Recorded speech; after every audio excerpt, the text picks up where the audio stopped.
እነዚህ 6 ነገሮችን አድርግ፣ በፍቅር ታብዳለች፣ እንደ ጥላ እድሜ ልኳን ትከተልሃለች። ለዚህ ቻናል አዲስ የሆናችሁ ሰዓቱ አሁን ነውና ሰብስክራይብ አድርጉ። ቪዲዮንም ላይክ በማድረግ ጀምሩ። አንደኛ ችላ በላት። ሴቶችን በህይወት የሚያኖራቸው የወንዶች ትኩረት ነው። ይኸውልህ እስኪ ሴቶችን ሶሻል ሚዲያ ገጽ ተመልከት። እይታና ላይክ ፍለጋ የማያደርጉት ነገር የለም። አንዳንዶቹ ያለ ልብስ ፎቶ እስከመነሳት የሚያደርሳቸው እኮ ትኩረት ፍለጋ ነው። የትኛውም ሴት ትኩረት ቁርስ ምሳ ራቷ ነው። ከሚተነፍሱት አየር በላይ የወንዶች ትኩረት ያስፈልጋቸዋል። ገና በጠዋቱ ከቤት ስትወጣ የከተማውንና የአካባቢውን ወንድ ትኩረት የሚሰበስብ አለባበስ ለብሰው ይወጣሉ። ስራ ቦታ ትኩረት ይፈልጋሉ። ታክሲ ሰልፍ ላይ ትኩረት ይፈልጋሉ። ጉዳይ ለማስፈጸም በሄዱበት ሁሉ ትኩረት ይፈልጋሉ። የወንድ ሁሉ አይን እነሱ ላይ እንዲያርፍ የማያደርጉት ነገር የለም። የማይለብሱት ፋሽን የለም። የማይከተሉት ስታይል የለም። ይህ ሁሉ ትኩረት ፍለጋ ነው። ስለዚህ በፍጹም ችላ መባልን አይፈልጉም። አብዛኛው ወንድ ልክ እንደ ተከታታይ ልብ አንጠልጣይ ድራማ እያፈጠጠባት፣ ነገር ግን ከነዚህ ሁሉ ወንዶች መሃል አንድ ወንድ ችላ ቢላት ያ ወንድ ከዚያ ሁሉ ወንዶች ቁጥር በላይ በአእምሮዋና በሐሳቧ ውስጥ ብዙ ሆኖ ይረብሻታል። ለምን ችላ አለኝ? ለምንስ ትኩረቱን መሳብ አልቻልኩም? በማለት በንዴትና በእልህ ስለዚያ ወንድ ስታስቡላ ታድራለች። ስለዚህ አንዲት የምትፈልጋትን ሴት እጅ እንድትገባ ከፈለግ አትንገብገብላት፣ ችላ በላት። የፈለገ ይመረባት። ለምን ውበቷ ለሁሉም ወንድ እንደ ፀሐይ አያበራም? ቅናትህንና ትኩረትህን በውስጥ ሸሽገ ችላ በላት። ከሌሎች በነፃ የምታገኘውን ትኩረትና አድናቆት ካንተ ዘንድ እንደሌላት እስክታውቅ ድረስ ችላ በላት። በሌሎች ነገሮች ራስህን ቢዚ አድርግ። ችላ ስትላት ልክ በጣም ተቸግሮ ገንዘብ እንደሚፈልግ ሰው ትፈልጋለች። ከዙሪያ በፍጹም አጠፋም። ኩራቷ እስኪለቃት ድረስ ትኩረት በመንሳት ቅጣት። ለምሳሌ አንድ ካፌ ውስጥ ብዙ ወንዶች ተቀምጠዋል። እናም አንዲት በውበቷ ቀልብ የምትገዛ ሴት ወደ ካፌው ስትገባ የወንድ ሁሉ አይን እርሷ ላይ ያርፋል። ወንዶቹ ስለ እርሷ ውበትና አለባበስ ማውራት ይጀምራሉ። በተደጋጋሚ እይታዋ ውስጥ ለመግባት ያፈጡባታል። ነገር ግን እዛው ካፌ ውስጥ ሴቷን ቀና ብሎ ያላያት ብቻውን እንደ ሺህ ሰው ቁጭ ያለ የተረጋጋ በራስ መተማመን ያለው ወንድ አለ። የዚች ሴት ትኩረት ሙሉ በሙሉ ትኩረቱን ወዳልሰጣት ብቻውን ወደ ተቀመጠው ወንድ ይሆናል። በሐሳቧም ምን አይነት ወንድ ነው? ቀና ብሎ እንኳን አላየኝም እኮ፣ ምን አይነት ኩራተኛና ጉረኛ ነው በማለት በተደጋጋሚ ልታፈጥበት ትችላለች። ይህ የሴቶችን ልብ የሚገዛ ተፈጥሯዊ እውነታ ነው። ስለዚህ ዘወትር የዚህን አይነት ወንድ ማንነት ለመላበስ መጣር አለብህ። ሴት ልጅን ልክ እንደ እናት ስለተከታተልካት በፍጹም አታገኛትም።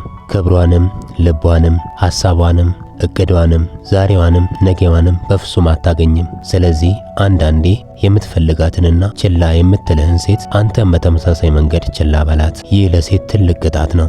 ሁለተኛ ዝም በላት።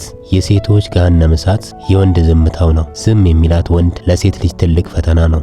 በእርግጥ ዝምታ የሰው ልጆች ሁሉ የሚፈሩት ነገር ነው። ነገር ግን ሴት ልጅ ዝም መባልን በፍጹም አትፈልግም። በእጅጉ ትፈራዋለች። አንተ የሆነ ነገር እንድትናገርና አንድ እርምጃ እንድትወስድ ስትል የማይገባ ነገር ታደርጋለች። አንተን ለማስቀናት ብላ ከሌላ ወንድ ጋር ያልተገባ ነገር ስትሆን ልታሳይ ትሞክር ይሆናል። አንተ ግን ምንም አይነት ምላሽ አትስጣት። ዝም በላት። ቅናትህንና ንዴትህን እዛው በውስጥ ጨርሰው። ፊት ላይ እንኳን አንዳች ምልክት እንዳታሳይ። አንዳንዴ ደግሞ በራሷ ጥፋት አንተ ይቅርታ እንድትጠይቃት ትፈልግ ይሆናል። ከእርሷ ጋር የፈለገ ያህል መዘጋጋት ትችላለህ እንጂ በፍጹም በራሷ ጥፋት አንተ ይቅርታ እንዳትጠይቃት ዝም በላት።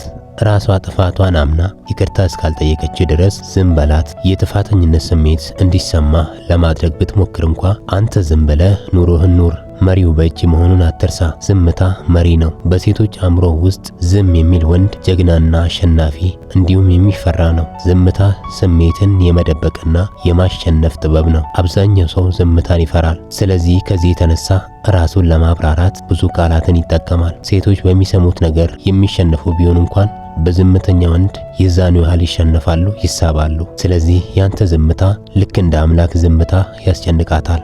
እናም አንዳንዴ ዝምታህን አለማምዳት። እዚያ ውስጥ ክብርህና ወንድነትህ ደምቆ ይታያል። አለበለዚያ እመነኝ ያዝ ለቀቅ እያደረገች ታቀልሃለች።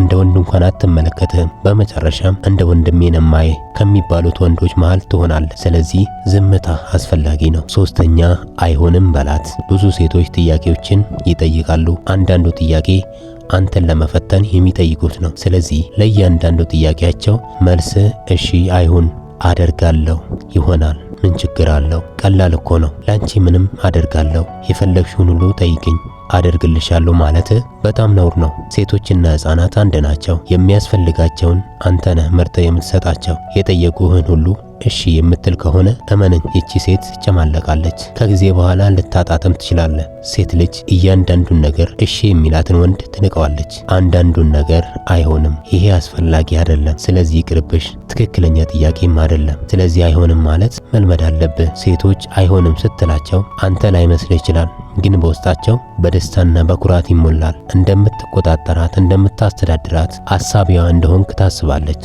ስለዚህ እምቢ ባልካት ቁጥር ራሷን አሳልፋ ትሰጥሃለች። የሚበጃትንና የሚጠቅማትን የምታውቅላት ወንድ እንደሆን አድርጋ በማሰብ ለአንተ ያላት እምነት ይጨምራል። ሴት ሁሉንም ነገር እሺ በሚላቸው ወንዶች በፍጹም አይደሰቱም። ስለዚህ የውሳኔና የእቅድ ሰው ለመሆን እምቢ አይሆንም ማለትን ተማር። አራተኛ እንደኔ አይነት ሰው መቼም አታገኝም በላት። እንደኔ አይነት ሰው መቼም አታገኝም። ይህንን ንግግር ደጋግመህ በነገርካት ቁጥር አእምሮዋ እያመነ ይመጣል። የሴት ጆሮ ለቃላቶች የሚገዛ ስለሆነ የምትነግራትን ለይተህ እወቅ። በተለይ ስለ ራስህ የምትነግራትን ጠንቅቀህ ማወቅ አለብህ። ሴቶች ከሁሉም ወንዶች መስማት የለመዱትን ነገር ደግመህ አትንገራት። አንተ ሁሌም ለእርሷ እንደ እድል እንደሆንክ ንገራት። እንዳንተ አይነት ሰው በሕይወቷ ድጋሚ እንደማይመጣ፣ አንተ የምትሰጣትን ክብርና ፍቅር ከየትኛው ወንድ ልታገኝ እንደማትችል ደጋግመህ ንገራት። ይህን ስታደርግ አንተ ለራስህ ያለህን ክብርና ዋጋን እንድታውቅ ታደርጋታለህ። እንደገናም አንተ ተተኪ የሌለህ ወንድ መሆንን እያሳወቅካት ነው። ይህንን ግን ስትነግራት ከልብህና የምርህን መሆን አለበት። ግን ወንድነትህንና ውድነትህን ሳታምንበት እነዚህ ቃላቶችን አትጠቀም። በራስህ የምትተማመን ከሆነ ግን ዘወትር ልትነግራት የሚገባ ቃል ነው። ሴቶች በራሱ የሚተማመን ወንድ በእጅጉ ይወዳሉ። ስለ ራስህ ስታወራ መሸማቀቅ የለብህም። 100% ራስህን የተቀበልክ መሆን አለብህ። ሴት ልጅ በቀላሉ የምትተካ አይነት ሰው ከሆንክ መጀመሪያኑ ግንኙነት ውስጥ መግባት የለብህም።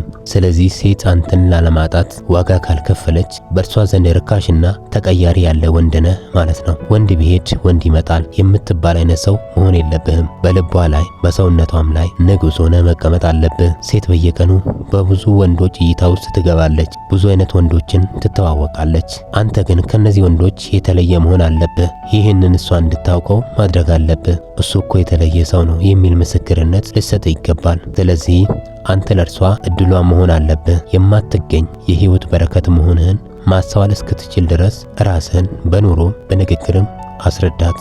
አምስተኛ ራቅ መለስ በል። ሴቶች ጊዜ ስትሰጣቸው በጣም ያቀሉሃል፣ ስራ ፈት ያደርጉሃል። እንደ ርካሽ ዕቃ ነው የሚያዩ። ስትርቃቸው ደግሞ በጣም ይፈልጉሃል። ተአምረኞች ናቸው አይደል? ስለዚህ አንተ ብልህ ከሆንክ በራሳቸው ፍላጎት በኩል ልባቸውንና ቀልባቸውን መቆጣጠር ትችላለህ። የተለየ ምቾትና ሙቀት እንዲሰማቸው የማይረሱ ሰዓታትንና ቀናትን አብረሃት አሳልፍ። ነገር ግን እንዳትሰለች ደግሞ ዘወር በል። ወደ ራስህ ጉዳይ አዘንብል። ከራስህ ጋር ደግሞ ምርጥ ጊዜን አሳልፍ። ያለ እርሷ መደሰት እንደምትችል ማወቅ ይኖርባታል። ደግሞም አንተ ከራስህ ጋር ብቻ የምታሳልፍበት ጊዜ ሊኖርህ ይገባል። እንደገና ደግሞ ተመለሰ ወደ እርሷ ና። ይህ ነገር በተደጋገመ ቁጥር በአንተ ሱስና ናፍቆት ትያዛለች። እንቆቅልሽ ትሆንባታለህ። አለ ስትለይ የለህም፣ የለም ስትለ ደግሞ አለ። ስለዚህ በዚህ መልኩ የአንዲት ሴትን ቀልብና ልብ ማግኘት ትችላለህ። ቀድሜ እንዳልኩ እነዚህ ነገሮችን የምታደርገው ከልብህና ከምር መሆን አለበት። እነዚህ ነገሮችን ማንነት አድርጋቸው። ምክንያቱም ሴቶች የምርህን ነገሮችን ስታከናውንና ለትወና ስታደርጋቸው በትክክል ይለዩታል። ስለዚህ ልትሸውዳቸው አትችልም። እናም እነዚህ ነገሮች ማንነት ሊሆኑ ይገባል። በየቀኑ ራስን ማለማመድ አለብህ። ስድስተኛ ከጓደኞቿ ጋራ ጥሩ ግንኙነት ይኖርህ። ወደ ሌላ ግንኙነት እስካላመራህ ድረስ ከነርሱ ጋራ ተደዋወል፣ አናግራቸው። ልክ የሷኑ ያህል ላንተም ጓደኞችና ወዳጆች እንዲሆኑ አድርጋቸው። ጓደኞቿ እንዲወዱ ስላንተ ክፉ እንዳያወሩ ዘወትር ለነርሱ ምርጥ መሆንን ማሳየት አለብህ። በራስ መተማመን ያለ ሰው መሆን አለብህ። እንደምታከብራት፣ ለቁም ነገር እንደምትፈልጋት፣ ለሷ ፍቅር እንዳለ እንዲያውቁ አድርግ። ይሄ ለምን ይጠቅማል መሰለ? እሷ መሃል ቤት ትሆናለች፣ በእነሱና በአንተ መሃል ትሆናለች። የዥዋዥዌ አይነት ሁኔታ ይሆንባታል። መሃል ቤት ውዱ ነገር፣ ተፈላጊው ሰው አንተ ትሆናለህ። ምናልባት ከጓደኞቼ መሃል አይኗን የጣለችበት ልትኖር ትችላለች በማለት ካንተ ጋር በጥንቃቄ ትጓዛለች ማለት ነው።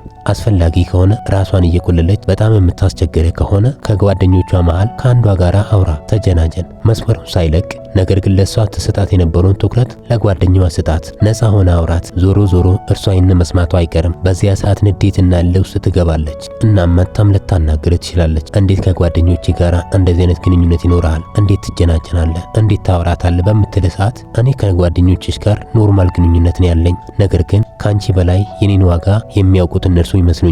ለዚያ ነው ደስ እያለኝ ከእነርሱ ጋር የማወራው። ስለዚህ ምንም አታስቢ፣ ክፉ ሀሳብ የለኝም። ወዳጅነታቸው ለአንቺ እንደሚያስፈልግሽ ሁሉ ለእኔም እንደሚያስፈልገኝ እርግጠኛ ስለሆንኩ ነው፣ ስላመንኩበት ነው። ጥሩ ጓደኞች አሉሽ፣ ምርጥ ናቸው፣ ሰላም ይሰጡኛል። ከእነርሱ ጋር ሳወራ በጣም እረጋጋለሁኝ። ስለዚህ ብዙም አታካብጂው፣ በሌላ ነገር መውሰድ የለብሽም በላት። ይህ ሲሆን የእውነቴን ነው የምልህ ልቧ በቅናት እሳት ይቃጠላል። ወዲያውኑ ከእነርሱ ጋር ያለህን ነገር እንድታቋርጥ ወይም ደግሞ ሙሉ በሙሉ ትኩረትን እርሷ ላይ እንድታደርግ የማታደርገው ነገር የለም። ስለዚህ ይህንን ቴክኒክ በመጠቀም እንደ ጥላ እንድትከተለ ማድረግ ትችላለህ።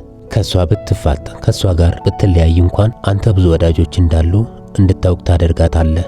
እናም አንተ ብቻ እሷን እንደምትፈልግ ወይ ደግሞ እሷ ብቻ አለመሆኗን እንድትረዳ ታደርጋታለህ። የቪዲዮ ሐሳብ ከተመቸ ላይክ አድርግ። ለዚህ ቻናልም አዲስ ከሆንክ ሰብስክራይብ አድርግ። አመሰግናለሁ።